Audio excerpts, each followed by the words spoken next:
તો આપણે આ મિશન સિંદૂરની આગળથી અપડેટ લીધી અને હવે આપણે કરન્સી અને કોમોડિટીઝની વાતો તરફ આગળ વધીશું. શરૂઆત કરીશું રૂપિયાના કારોબાર સાથે. તો શરૂઆતી કારોબારમાં ડોલર સામે રૂપિયો 20 પૈસા જેટલો નબળો થઈને 84.43 પ્રતિ ડોલરની સામે 84.63 પ્રતિ ડોલર ઉપર ખુલ્યો છે.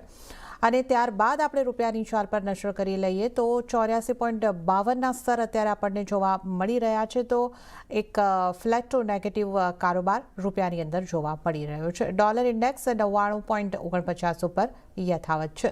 વધુ ચર્ચા કરીશું. ટ્રેડબુલ સિક્યોરિટીઝના ભાવિક પટેલ આપણી સાથે જોડાઈ ગયા છે.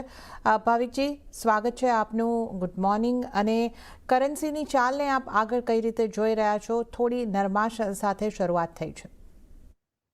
Good morning Jainaji. આપણે ઇન્ડિયાએ જે મિડ નાઇટ સ્ટ્રાઇક કરી હતું તો એક્સપેક્ટેડ હતું કે રૂપિયો જે છે એ વીક જ ખુલશે અને વીક જ ખુલ્યો છે. બટ ઇનફેક્ટ પોઝિટિવ એ છે કે બહુ વીકનેસ કન્ટિન્યુ નથી રહી. એના પછી આપણે જોયું કે રૂપિયામાં પાછી થોડીક સ્ટ્રેન્થથી આવી છે. બી લિમિટેડ સ્ટ્રાઇક હતી અને આ જે કોન્ફ્લિક્ટ છે કદાચ આગળ એસ્કેલેટ ના થાય એવું માર્કેટને અત્યારે દેખાઈ રહ્યું છે. એટલે જ આપણે ઇનફેક્ટ ઇક્વિટી માર્કેટ પણ જોઈએ તો એ થોડોક નબળા ખુલ્યા બાદ સ્ટેડી છે.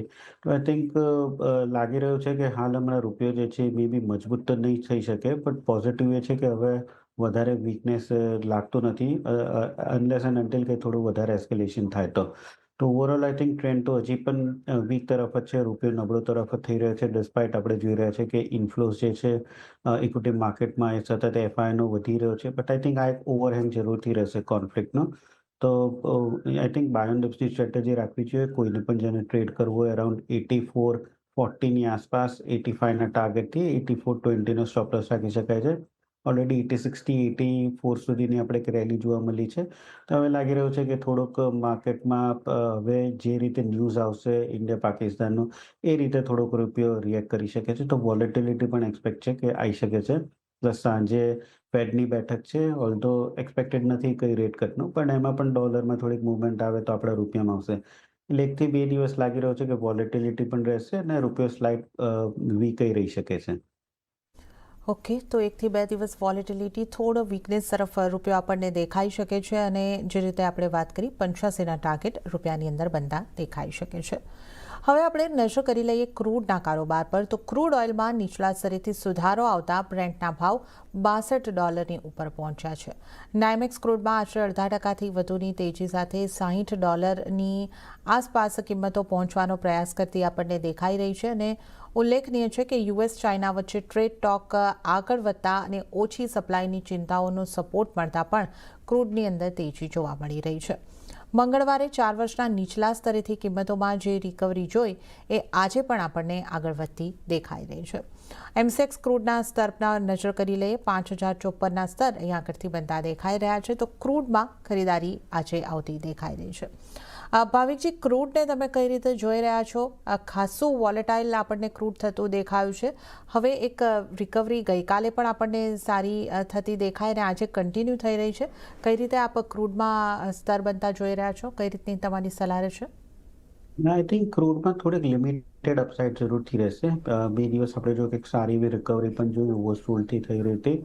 અને હાલ અત્યારનો થોડો પોઝિટિવ એ છે કે યુએસમાં જે 2 મોટી ડ્રિલિંગ કંપનીઝ છે એ લોકોએ કીધું છે કે એ લોકો આપણું જે પ્રોડક્શન જે છે એ ઓછું કરશે, વેલ ડ્રિલિંગ છે ઓછું કરશે. એટલે જે ઓપેક પ્લસે 411,000 બેરલ્સ પર ડે જૂનમાં વધારવાની વાત કરી હતી એ થોડુંક ઓવર કોમ્પેન્સેટ થશે કે જ્યાં યુએસ શેલનું પ્રોડક્શન છે થોડુંક ઓછું થઈ શકે છે. અને બીજું હાલ અત્યારના જે યુએસ અને ચાઇના આ અઠવાડિયામાં ટ્રેડ ટોક કરવાના છે સ્વિટ્ઝરલેન્ડમાં, એ થોડુંક પોઝિટિવ મોમેન્ટમ દેખાઈ રહ્યું છે કે જો ટ્રેડ ટોક થશે તો ચાઇના તરફથી ડિમાન્ડ આવી શકે છે. અને પ્લસ ચાઇનાએ 10 બેઝિસ પોઈન્ટનો આપણે જો રિવર્સ રેપો રેટ છે એમાં ઓછું કર્યું છે અને રિઝર્વ રિક્વાયરમેન્ટ છે એમાં 50 બેઝિસ પોઈન્ટનો કટ કર્યો છે, જેનાથી લિક્વિડિટી વધશે માર્કેટમાં. એના લીધે પણ એક્સપેક્ટેડ છે કે થોડુંક ક્રૂડમાં ડિમાન્ડ જે છે વધી શકે છે. અપસાઇડ આઈ થિંક મને બહુ હજી પણ વધારે નથી લાગી રહ્યું, બટ ઓવરસોલ્ડથી થોડુંક લાગી રહ્યું છે કે અહીંયાથી હજી પણ એક દિવસ આજના દિવસમાં પોઝિટિવ મોમેન્ટમ છે ટ્રેડ થઈ શકે છે. 5100 સુધીનો મને લાગે છે કે ટાર્ગેટ આવી શકે છે. તો કરંટ માર્કેટ પ્રાઇસથી હું બાયની રિકમેન્ડેશન આપીશ 5100ના ટાર્ગેટથી અને 5020નો સ્ટોપ લોસ રાખી શકાય છે. ઓકે. કરંટ પ્રાઇસથી તમે ક્રૂડમાં બાય કરીને ચાલી શકો છો. 5020નો સ્ટોપ લોસ અને 51 સુધીના ટાર્ગેટ માટે ક્રૂડની અંદર ખરીદી કરીને ચાલી શકો છો. ક્રૂડ બાદ નેચરલ ગેસની વાત કરી લઈએ તો શરૂઆતી કારોબારમાં સ્થાનિક બજારમાં નેચરલ ગેસની કિંમતોમાં 2 થી 3% મજબૂતી આપણને આવતી દેખાય અને લગભગ 302ના સ્તરની આસપાસના લેવલ ઉપર આપણે કારોબાર જોઈ શકીએ છીએ. ભાવિકજી, ક્રૂડ માટે તમારી સલાહ કઈ રીતની રહેશે? નેચરલ ગેસની જોઈએ તો આપણે નેચરલ ગેસ 315થી ફરીથી 300 સુધીનો આવ્યો ને હાલ અત્યારે જોઈ રહ્યા છે 300 થી 315ની રેન્જમાં ટ્રેડ કરી રહ્યું છે. Overall I think weather forecast જોઈએ તો ખાસ કંઈ ડિમાન્ડ નથી, બટ એક પોઝિટિવ એ છે કે યુરોપ જે છે એ લોકો ટોટલી રશિયાથી નેચરલ ગેસ છે 2027 સુધીમાં બંધ કરવાના છે. એટલે નેચરલ ગેસનું જે યુરોપનું જે નેચરલ ગેસનું ડિમાન્ડ જે છે એ યુએસ પ્રોવાઈડ કરશે. એટલે યુએસમાં ઇન્વેન્ટરી છે એ ઓછી થઈ શકે છે અને એલએનજીનો એક્સપોર્ટ વધી શકે છે, જે યુએસના નેચરલ ગેસ માટે પોઝિટિવ છે. તો આઈ થિંક આ ન્યૂઝ ઉપર જ આપણને થોડીક રિકવરી જોવા મળી છે. તો ઓવરઓલ મને લાગે છે કે 300થી 315નું રેન્જ જે છે એ યથાવત રહેશે. હાલ અત્યારના કોઈ મેજર ન્યૂઝ દેખાઈ નથી રહ્યા નેચરલ ગેસના. તો ઓવરઓલ મને લાગે છે કે 300ની આસપાસ આવે છે તો એક 295ના સ્ટોપ લોસથી બાય કરી શકાય છે. લિમિટેડ અપસાઇડ હશે 310થી 315 સુધીની. ઓકે, તો 300ની આસપાસથી તમે બાય કરીને નેચરલ ગેસ ચાલી શકો છો. 295નો સ્ટોપ લોસ, 310 315ના લિમિટેડ ટાર્ગેટ માટે ખરીદી કરીને ચાલી શકો છો.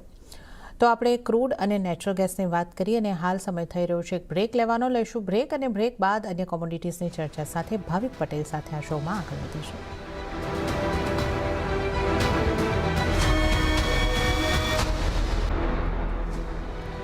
વિરામ બાદ કોમોડિટી લાઈવમાં આપનું સ્વાગત છે અને આજે કોમોડિટીઝ અંગે ચર્ચા કરવા આપણી સાથે ભાવિક પટેલ જોડાયેલા છે. સોનાના કારોબાર પર નજર કરી લઈએ. યુએસ ચીન વેપાર મંત્રણાના આશાવાદથી માંગમાં ઘટાડો થતાં સોનામાં નરમાશ જોવા મળી છે, જ્યાં શરૂઆતી કારોબારમાં સ્થાનિક બજારમાં ભાવ આશરે 0.5% જેટલા ઘટતા દેખાયા અને 96,926ના સ્તરની આસપાસ કિંમતો પહોંચતી દેખાય છે. કોમેક્સની વાત કરીએ તો 0.25% સુધીની વેચવાલી સાથેનો કારોબાર છે. 3,386ના સ્તરની આસપાસ કારોબાર જોઈ શકાય છે. અહીંયા ડોલર ઇન્ડેક્સમાં આવેલી તેજી અને ફેડ તરફથી વ્યાજ દરને લઈને અનિશ્ચિતતાને કારણે સોનાની ચમક ઘટતી જોવા મળી છે. ભાવિકજી, સોનામાં પણ આપણે વોલેટિલિટી કહી શકીએ, કારણ કે આપણે જે રીતે ઉપલા સ્તરો પર કિંમતો પહોંચતી જોઈ હતી, રેકોર્ડ સ્તરેથી ખાસી નીચે આવી, પછી ત્યાંથી પણ એક રિકવરી અને હવે ફરી એક વખત થોડા દબાણ તરફનો કારોબાર થતો દેખાઈ રહ્યો છે. ફેડના આઉટકમને માટે હવે આપણે વેઇટ કરી રહ્યા છે. તો કઈ રીતે આપ હવે આગળ સોનામાં મૂવ્સ જોઈ રહ્યા છો? આઈ થિંક આજના દિવસમાં લાગે છે કે થોડુંક સોનું કોન્સોલિડેટ થઈ શકે છે. ગઈકાલે આપણે ક્લોઝિંગ જોઈએ સોનુનું તો હાઈ પર જ થયું હતું, બટ એના પછી આપણા માર્કેટો ક્લોઝ થયા પછી જે યુએસનું માર્કેટ હતું ત્યારે એવા ન્યૂઝ આવ્યા કે યુએસ અને ચાઇના જે છે એ લોકો ટ્રેડ ટોક્સ કરવાના છે આ સપ્તાહમાં સ્વિટ્ઝરલેન્ડમાં. તો એના લીધે થોડુંક સોનામાં આપણને કરેક્શન જોવા મળ્યું હતું, બટ હજી પણ આપણે જોઈ રહ્યા છીએ કે ઇઝરાયલ ને ગાઝાનું જે તણાવ છે એ કન્ટિન્યુ રહી શકે છે. અને આજે આપણે અર્લી મોર્નિંગમાં પણ જોયું કે ઇન્ડિયાએ લોન્ચ રિટાલિએટ કર્યું છે ઓપરેશન સિંદૂરનું. તો એના લીધે પણ પાછું સોનું આપણે જોઈ રહ્યા છીએ તો એક સેફ હેવન ડિમાન્ડ જે છે એ કરીને આવી રહ્યું છે. એટલે જ આજે મોર્નિંગમાં આપણે જોયું કે એકવાર લોના ઓપન થયા પછી ફરીથી થોડુંક કવર થાય છે અને ડિસ્પાઇટ કે આપણો રૂપિયો જે છે પાછો સ્ટ્રોંગ થાય છે. એટલે ઓવરઓલ મને લાગે છે કે જ્યાં સુધી 3300ની નીચે સોનું નથી જતો ત્યાં સુધી કોઈ મોટું કરેક્શન દેખાઈ નથી રહ્યું. હાલ પણ હજી પણ જીઓપોલિટિકલ કન્સર્ન્સના લીધે જે સેફ હેવન ડિમાન્ડ છે કન્ટિન્યુ રહેવાની છે. આઈ થિંક આગળ જતાં જો ટ્રેડ ટોક્સનું પોઝિટિવ આવે યુએસ ને ચાઇનાનું તો મને એવી લાગે છે કે થોડુંક જે કરેક્શન જે ડ્યુ થવાનું છે એ થઈ શકે છે. બટ આજના દિવસમાં મને લાગે છે કે હજી પણ જ્યાં સુધી 96,000ની નીચે નથી જતો કે 3300ની નીચે નથી જતો ત્યાં સુધી બાર ડેસની સ્ટ્રેટેજી રાખવી જોઈએ સોનામાં.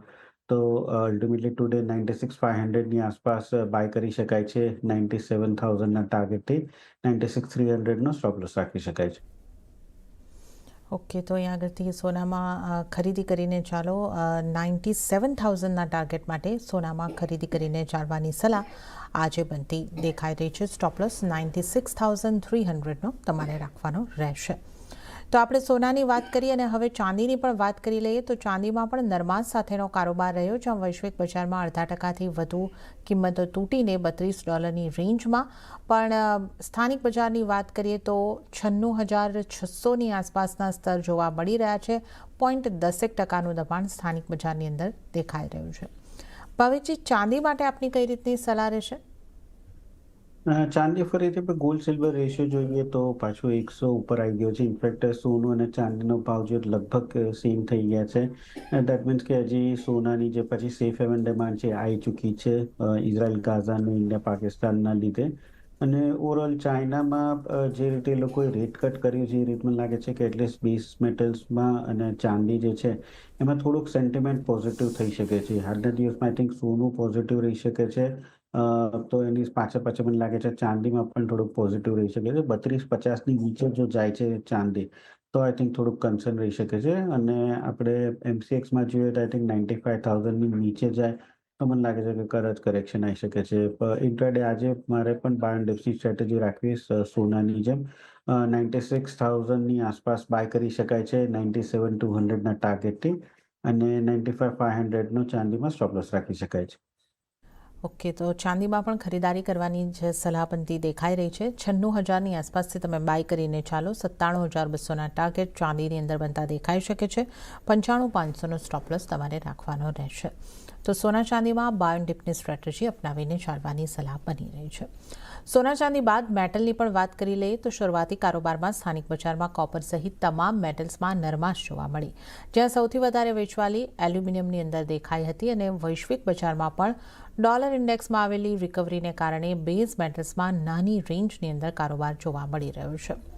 ભાવિકજી, મેટલ્સને કઈ રીતે જોવી જોઈએ? અહીંયા આગળ આપણે જે રીતે જોઈ રહ્યા છીએ એક દબાણ સ્તર સાથેનો જ કારોબાર બધી મેટલની અંદર દેખાઈ રહ્યો છે.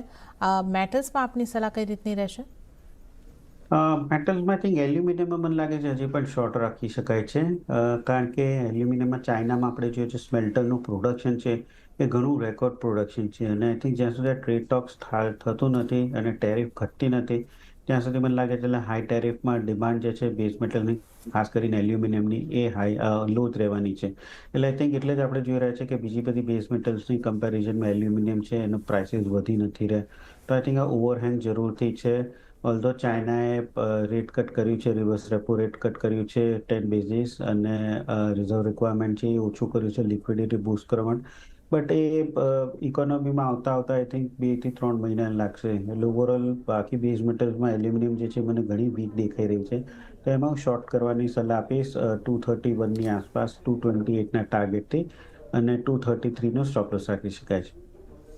ઓકે, તો મેટલની પણ આપણે વાત કરીએ અને સાથે જ ભાવિકજી આપનો આભાર અમારી સાથે જોડાવા બદલ અને તમામ કોમોડિટીઝ અંગે ચર્ચા કરવા બદલ. તો આ સાથે જ કોમોડિટી લાઈવમાં હાલ પૂરતું આટલું જ. હાલ મને આપશો રજા, પણ આપ CNBC બજાર સાથે જોડાયેલા રહો. આગળ મારા સહયોગી પ્રીતિ દલાલ આપને માટે લઈને આવશે.